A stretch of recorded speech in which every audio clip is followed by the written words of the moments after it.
Hello, everybody. I'm so delighted to be here with you all today, Anusha Wijeyakumar. And today we'll be talking about resilience and how a meditation and mindfulness practice can help. So a little bit of background before we kind of jump into things. I am the wellness consultant for Hoag Hospital. I lead on all of their meditation and mindfulness initiatives for their Women's Health Institute. I also work with the Neurosciences Institute.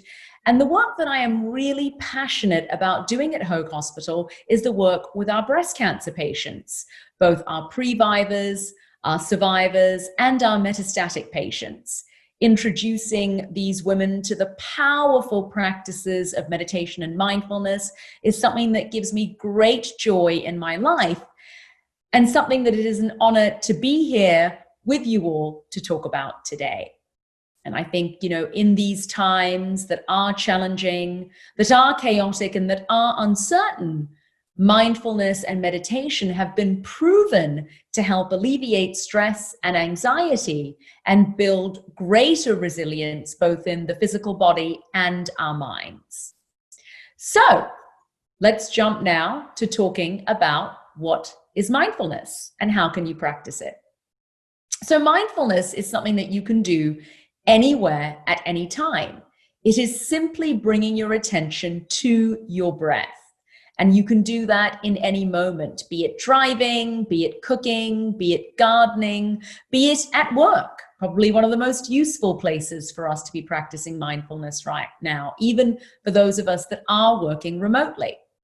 So mindfulness is bringing your attention to your breath, pulling the mind away from the past, and not projecting into the future. So really training the mind to be present right now in this very moment. The past is unchangeable. Even what happened 5 minutes ago, we cannot change. And the future is yet to be determined. But I can tell you that what is happening in the present will determine the future. You can practice mindfulness through your breath. And so therefore, that's one of to me, the most wonderful things about the practice, because everybody is able to do this, regardless of how you're even feeling. If you are feeling tired, if you are feeling fatigued, if you are feeling stressed or anxious or just a bit low, you can all bring your attention to your breath to ensure that you press that reset button. And we'll talk a bit more about the science of the breath a bit further into my talk today. So just to recap, mindfulness is bringing your attention into the present moment, away from the past, and away from projecting negatively into the future. And you can do that through your breath. So when we take an inhale, we are enabled to bring our body and mind together as one. So think about that. Just close your eyes for a moment right now. And I want you all just to take an inhale, feeling the breath rising in the body. And on the exhale, gently feeling the breath falling in the body. And now open your eyes. When the body is able to move in time with the breath, we are enabled to be present. It's probably one of the most powerful tools that we have in our lives right now, as it really enables us to be present. And it's something that we all need to be doing now more than ever. So I want to share some words now by one of my favorite authors on mindfulness, the Vietnamese Buddhist monk Thich Nhat Hanh. And he says, when you breathe in, you bring yourself together, body and mind. You become one. And so what happens when we are feeling stressed, when we are feeling anxious? We might feel like a zebra that our stripes are unraveling, and we don't know why. Now, yoga is the science of the mind. Ayurveda is the sister science of yoga, which is the science of the body. And it says that dis-ease begins in the mind and manifests as disease in the physical body. And we know that with breast cancer in particular, stress accelerates the spread of breast cancer. Research has proven that. I mean, stress is linked to pretty much all disease now, particularly cancers. But with breast cancer in particular, we see that correlation. So it's vital in these times when we are feeling much more heightened stress and anxiety by what's happening around us in society, politically, whatever it might be, whether it's your family, your job, your diagnosis, your health, we're feeling that stress. And think about this. When we say that we are feeling stress, it's not something abstract. It's not something outside of us. It is actually something that is occurring within. So when we say that we are feeling stressed, that stress is manifesting not just in the mind, but into the physical body. So it's really important that we utilize practices such as meditation or mindfulness that science has verified not only regenerate our brains and our minds, but also help to alleviate that physical stress in the body. And how do we do that? So it's very simple. There's a science behind our breath. When we take an inhale and we force an exhale, we are actually activating the parasympathetic nervous system response in the body, which is the aspect of our central nervous system that calms us. So when we take an inhale and we force that exhalation, either through an audible sigh through the mouth or through the nose, we are activating that aspect of our central nervous system that calms us, moving from fight or flight to rest and digest. And as I keep saying, we need to really be cognizant of that and mindful of the fact that our breath is one of our greatest tools in life. It is what keeps us anchored through the changing tides of life. It is what keeps us grounded, keeps us present and focused. So how can mindfulness help to build resilience? There are a number of things that you may or may not be familiar with that are central components to a mindfulness practice. The first we've discussed, which is to be fully present in each moment.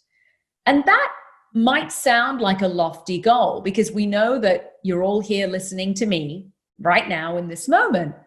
But are you also thinking, I'm tired, I'm hungry. What do I have to do tomorrow? What do I have to do next Wednesday? What did I forget to do on Saturday? And the list goes on. And we find that we tend to live in this place of not being able to be present, living with the wandering mind that doesn't cause us happiness, peace, or joy, but is proven to create greater stress and anxiety in our minds and our lives. And so therefore, just being present with whatever it is that we are doing, whether it's in the shower, whether it's driving, whether it's cooking, to train our minds to be present. And the more that we are able to do that, and remember that when we talk about meditation and mindfulness, they are practices. This is not about perfection. Even if you've never meditated before, you will get a chance to do that with me shortly. It's not about perfection. You know, I never talk to my patients about trying to create a blank canvas because to me, that's completely unattainable. What we are trying to do is train the mind to be present by training the mind to become detached from all of the constant cascading thoughts that are entering our mind. It is said on average that every single person has at least 60,000 thoughts a day. A lot of those thoughts are repetitive, and a lot of those thoughts are negative.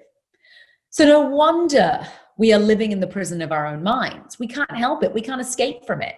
But what people don't realize is the tools of meditation and mindfulness are proven to help us retrain our mind to be present.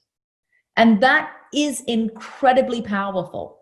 So we no longer need to be living in that prison, replaying the tape, and we all have one, of the past, reliving our pain, our trauma, and then projecting negatively into the future, which we can't predict. But what I can tell you is that whatever is happening in the present has a direct impact on the future. So therefore, if all of you who are listening and watching today are able to devote simply 5 minutes to a meditation or mindfulness practice, you can and will see a difference. I myself see this difference in the lives of my patients and clients at Hoag. I was one of the first people to actually create a meditation program that we are using in clinical research at Hoag Hospital for perioperative pain management for breast cancer patients that I'm a sub-author on with 2 other breast surgeons that I work with. We are seeing anecdotally at the moment, but the powerful impact that this meditation program is having on our breast cancer patients. So I always like to say, until we take our last breath, there is always hope to change your mindset and change your life. And how can you do that? By being present, by bringing your attention to your breath, by learning to be non-reactive when your triggers are pushed. And I think right now, if we're honest, we're all feeling more reactionary. We're feeling more tired. We're feeling more fatigued. And so when we are feeling tired and fatigued, we tend to become more reactionary. So how do you learn to become less reactionary? By giving yourself 3 central things that are integral to a mindfulness practice. What are they? Number 1 is love. Number 2 is compassion. Number 3 is non-judgment. So how can you practice those things right now, today? By giving yourself love, by giving yourself compassion, and by being non-judgment towards yourself. And that's probably one of the most hardest things that we can do, especially as women. We tend to live with the inner critic, the constant judge. And what we don't realize is that when we are criticizing ourselves, we are unconsciously or consciously criticizing others around us. But the harshest critic of all is our judge within. So through the practices of meditation and mindfulness, we are enabled to begin to silence that internal critic, begin to turn the volume down on that constant chat that is going 24/7. Because remember that even when we are sleeping, the mind is working in our dreams. So really think about how you can start embracing self-love, self-compassion, and non-judgment. I can assure you that the more that you are able to practice these 3 central components of a mindfulness practice, you will not be disappointed. You will begin to feel more freedom, more liberation within. And I want to now, because I do love a quote, share with you some favorite words by Anaïs Nin. And the day came when the risk to remain tight in a bud was more painful than the risk it took to blossom. So I invite you today, as we now get ready to move into our meditation practice, to really think about how you can devote simply 5 minutes a day to meditation and mindfulness. It will change your life. And ultimately, it will just enable you to begin to truly feel love, peace, and joy within, liberating yourself from the critic, from the judge, and learning to embrace your journey in its entirety, and learning to give yourself that love, that acceptance, and that validation that we need in order to have resilience, to have the fortitude, the grace, the strength, and the courage to keep going. So now let's get ready for our practice. You can meditate anywhere. And I think this is a common misconception that we have, where we need to be sitting in a perfect position, be it Padmasana lotus pose, or sitting in some way, shape, or form. To me, there is only one central component of a meditation practice, and that is that the spine must be straight and in a neutral position. So I invite you today to come to a comfortable seat, wherever that may be. And I invite you to sit in a chair, because it just makes the practice much more accessible. So soles of the feet are planting. You can have the palms facing up or down, just whatever serves you best. And I invite you to close your eyes today. You don't have to close your eyes if that doesn't feel good to you in the physical body. You can just stare at a focal point on the ground. And we're going to begin with 3 deep inhales and 3 deep exhales. So begin by exhaling all of the air out of the lungs, and then take a deep inhalation through the nose and a loud, audible exhale through the mouth. So really sigh that air out. That's what activates the parasympathetic nervous system response in the body, which is the aspect of our central nervous system that calms us. Let's do that 2 more times. Deep inhalation through the nose, loud, audible exhalation through the mouth. 1 more time, your deepest inhalation yet, filling up your lungs to their highest capacity. And now completely releasing, letting everything go. And just start to settle into the natural rhythm of your breath in your body, the gentle rising and the falling. And just notice how your breath feels. Is it long and smooth, or is it short and shallow? Just notice. You're not trying to breathe in any particular way right now. You are simply breathing as it comes. There are no need for judgments or opinions here. If you have them, just allow them to drift away like clouds in the sky as you return to your body and your breath, your body and your breath, your body and your breath. And I want you all in this moment to relax, because there is no doing this practice wrong. If there are any external sounds, just let them be. And start to notice the shape, the weight of your breath in your body, the gentle rising and the falling. And just notice how your breath feels. Is it long and smooth, or is it short and shallow? Just notice. You're not trying to breathe in any particular way right now. You are simply breathing as it comes. There are no need for judgments or opinions here.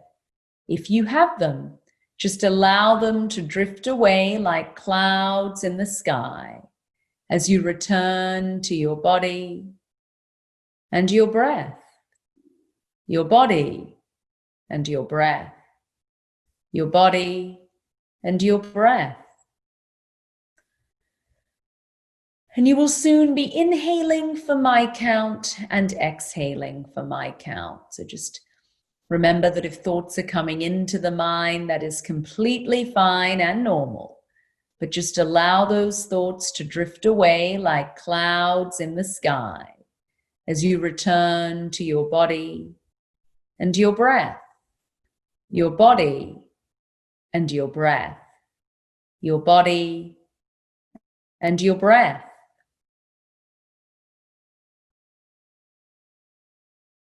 And now exhale all of the air out of the lungs and begin the inhalation through the nose for the count of 1, 2, 3. Exhale through the nose with the mouth closed for 5, 4, 3, 2, 1. Inhale, 1, 2, 3. Exhale, 5, 4, 3, 2, 1. Inhale, 1, 2, 3. Exhale, 5, 4, 3, 2, 1. Continue that breath work pattern for 5 more rounds at your own pace, to your own count. So you're inhaling for 3, you're exhaling for 5. And as you inhale, I want you to silently repeat to yourself, I am at peace. And as you exhale, I want you to silently repeat to yourself, all is well in my world. I am at peace on the inhalation. All is well in my world on the exhalation. And really allow yourself to feel a sense of peace washing over you in this moment as you inhale. And really allow yourself to feel that all is well in your world, regardless of your external situation or circumstance.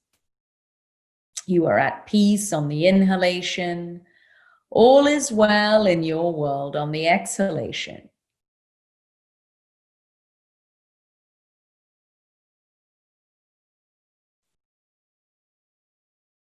Once you've completed your 5 rounds of that breathwork pattern, release, returning to your normal rhythm and pattern of breathing.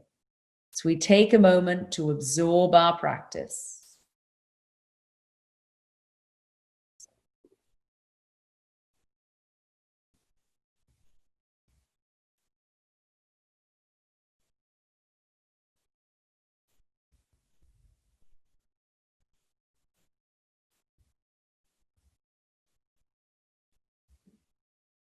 Slowly start to bring your consciousness, your awareness back to the physical body, back to wherever you may be.